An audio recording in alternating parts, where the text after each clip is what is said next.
Hello दोस्तों, नमस्कार। स्वागत है आपका आज की इस वीडियो में। आज की इस वीडियो में बताने वाले क्लास 10वीं की प्रश्नावली 3.2 का क्वेश्चन नंबर 6 को कंप्लीट करने वाले हैं। ठीक है, इससे पहले की वीडियो नहीं देखे तो जाके प्ले लिस्ट में आप देख सकते हैं। ठीक है, तो क्वेश्चन नंबर 6 में कर रहा है एक रैखिक समीकरण 2x+3y-8 दी गई है। ये दो चरों में एक ऐसी और रैखिक समीकरण लिखिए ताकि प्राप्त युग्म का ज्यामितीय निरूपण जैसे कि प्रतिच्छेद करती रेखाओं हो, समांतर रेखाएं हो या समपाती रेखाएं हो। ठीक है, तो यहाँ पर सिर्फ कर है दो चरों में एक ऐसी और रैखिक समीकरण लिखिए ताकि प्राप्त युग्म का ज्यामितीय निरूपण जैसी हो। ठीक है, चलिए इसको हल कर लेते हैं।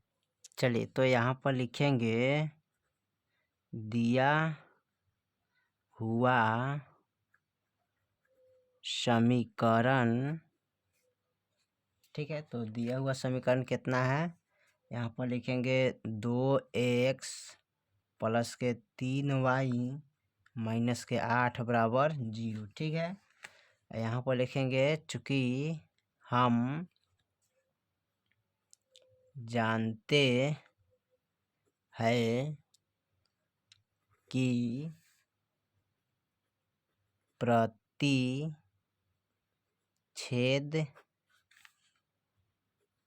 रेखाओं के लिए, ठीक है, उसका फॉर्मूला क्या होता है, A1/A2 बराबर नहीं है B1/B2। ठीक है, चलिए तो इसको हम क्या करेंगे, तो इसमें एक अनय समीकरण लेना होगा। ठीक है, तो यहाँ पर लिख लीजिएगा एक अनय रैखिक समीकरण लेने पर। ठीक है, तो यहाँ पर एक रैखिक समीकरण लेना है, तो दिया हुआ समीकरण कितना है यहाँ पर था, तो यहाँ पर हमारा दिया 2x+3 - 8, तो यहाँ पर लिख लिया है 2x+3y-8 बराबर 0। समीकरण 1 हो गया। अपना से एगो अनय समीकरण रैखिक समीकरण लेना है। ठीक है, तो यहाँ पर ले लेंगे 5x+2y-3 बराबर 0 समीकरण 2। ठीक है, यानी कि इसमें तो पहले से ऑलरेडी 2x+3y-8 बराबर 0 ये समीकरण दिया हुआ है। ठीक है, एक अनय रैखिक समीकरण लेने पर, ठीक है, लेने पर, ठीक है, तो यहाँ पर एगो अनय समीकरण लेना है, तो 5x+2y-3 बराबर 0 समीकरण 2 हो गया। ठीक है, अब इसका हम तुलना कर लेंगे। ठीक है, तो यहाँ पर लिखेंगे चूंकि ax+by+c बराबर 0 समीकरण 1, ax+by+c बराबर 0 समीकरण 2। ठीक है, तो इसको हम मान सकते हैं, इसको मानेंगे A1 B1 C1। ठीक है, इसको मानेंगे A2 B2 और C2। ठीक है, तो यहाँ पर सिर्फ दो ही, यानी कि हमें सिर्फ दो ही चर से ज़रूरत है। ठीक है, यानी कि तीसरा चर से इसमें ज़रूरत नहीं ना, तो यहाँ पर 1 2 इस तीसरा चर से यानी कि C के चर से कोई मतलब नहीं है। ठीक है, तो यहाँ पर लिख लेंगे A1 बराबर कितना है 5, B1 बराबर कितना है 2। ठीक है, यहाँ पर फिर लिखेंगे A2 बराबर कितना है, यानी कि A2 सॉरी यहाँ पर A1, यहाँ पर ई लिखने वाला था ना, तो इसको रख देते हैं A2 में। ठीक है, इसको रख देते हैं B2 में। ठीक है, चलिए B2 का मान हमने नोट कर लिया। ठीक है, A1 का मान यहाँ पर लिख लेते हैं, रुकिए इसको हम क्रॉस कर देते हैं थोड़ा। ठीक है, यहाँ पर इसको फ्रेश से अच्छा से लिख लेते हैं। यहाँ पर लिखेंगे A1 बराबर, यानी कि A1 का मान 2 हो जाएगा ना, तो 2 लिखेंगे। B1 का मान कितना हो जाएगा, यहाँ सॉरी यहाँ पर है 3, तो 3 लिख लेंगे। ठीक है, तो कितना लिखेंगे 3। अब लिखेंगे A2 का मान, तो A2 का मान 5 है, तो 5 लिखेंगे यहाँ पर। ठीक है, B2 का मान लिखेंगे, तो B2 का मान कितना है 2, तो 2 लिखेंगे। ठीक है, अब इसको क्या करेंगे, यहाँ पर सजा लेंगे अनुपात में। ठीक है, तो अनुपात में सजाएंगे तो लिखेंगे A1/A2 बराबर B1 बटा B2, ठीक है। सॉरी, इसको यहाँ पर थोड़ा सा डिस्टर्ब पे लिखेंगे A1 बटा A2, यानी कि A1 2/5, B1 बटा B2 यानी कि 3/2, ठीक है। अब देखिए यहाँ पर आप मिलाइएगा तो बराबर होगा, नहीं होगा, ठीक है। यहाँ पर देखिए A1 बटा A2, ठीक है, बराबर नहीं है B1 बटा B2, ठीक है। यही आपका आंसर हो जाएगा, ठीक है। तो इसको हम क्या बोलेंगे, प्रतिच्छेद करती हुई रेखा है वो बोलेंगे, ठीक है। चलिए उसके बाद क्या करते हैं, अगला देखते हैं। इसका पॉइंट दूसरा, इसका पॉइंट एक था, ठीक है, और पॉइंट दूसरा को देखते हैं, ठीक है। यहाँ पर पॉइंट एक लगा देते हैं, ठीक है। अब यहाँ पर प्रतिच्छेद करती रेखाएं हो गया। अब देखेंगे समांतर रेखाओं हो, ठीक है। तो इसको देख लेते हैं। तो यहाँ पर यानी पॉइंट दूसरा को हल करेंगे तो दिए लिखेंगे, चूँकि हम जानते हैं कि समांतर रेखाओं के लिए, ठीक है। तो यहाँ पर लिखेंगे A1 बटा A2 बराबर B1 बटा B2 बराबर नहीं है C1 बटा C2। ये फार्मूला होता है समांतर रेखाओं के लिए, ठीक है। अब इसको लिखेंगे, दिया हुआ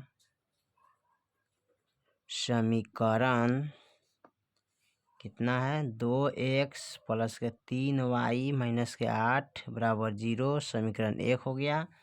और एक नया समीकरण लेना होगा, ठीक है। तो यहाँ पर लिख लेते हैं एक नया समीकरण, ठीक है। तो एक नया समीकरण अपना से मान सकते हैं, 2 दूनी 4x और 3 दूना 6x और माइनस के 7, ठीक है, बराबर 0, समीकरण 2, ठीक है। तो इनको अपने से एगो समीकरण मानना है, ठीक है। एक तो ऑलरेडी पहले से दिया हुआ है समीकरण 2x प्लस 3y माइनस 8 बराबर 0, और एगो अपना से समीकरण मान लीजिएगा, ठीक है। तो अपना से मान लीजिए, तो यहाँ पर लिखेंगे चूँकि ax plus by plus c बराबर 0, समीकरण 1, ax plus by plus c बराबर 0, समीकरण 2 हो गया, ठीक है।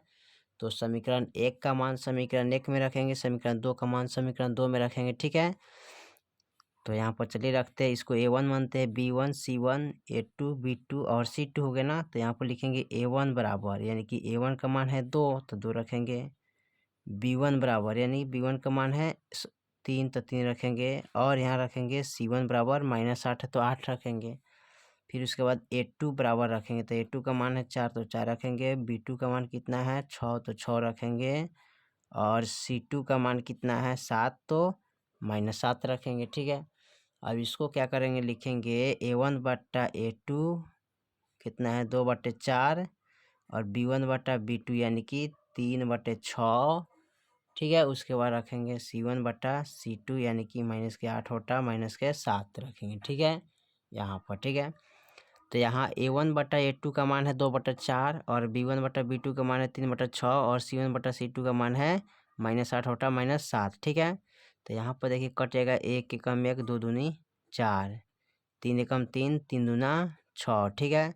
यहाँ पर तो माइनस माइनस कट गया, लेकिन 8 होता 7 नहीं कटेगा, ठीक है। तो यहाँ पर लिख सकते हैं, अतः A1 बटा A2 बराबर B1 बटा B2 बराबर नहीं है C1 बटा C2, ठीक है। यही आपका आंसर हो जाएगा, यानी कि 1/2 बराबर 1/2 बराबर 8/7, यानी कि बराबर नहीं है, ठीक है। इस तरह आप लिख सकते हैं, ठीक है। चलिए इसका देखते हैं आप तीसरा पॉइंट।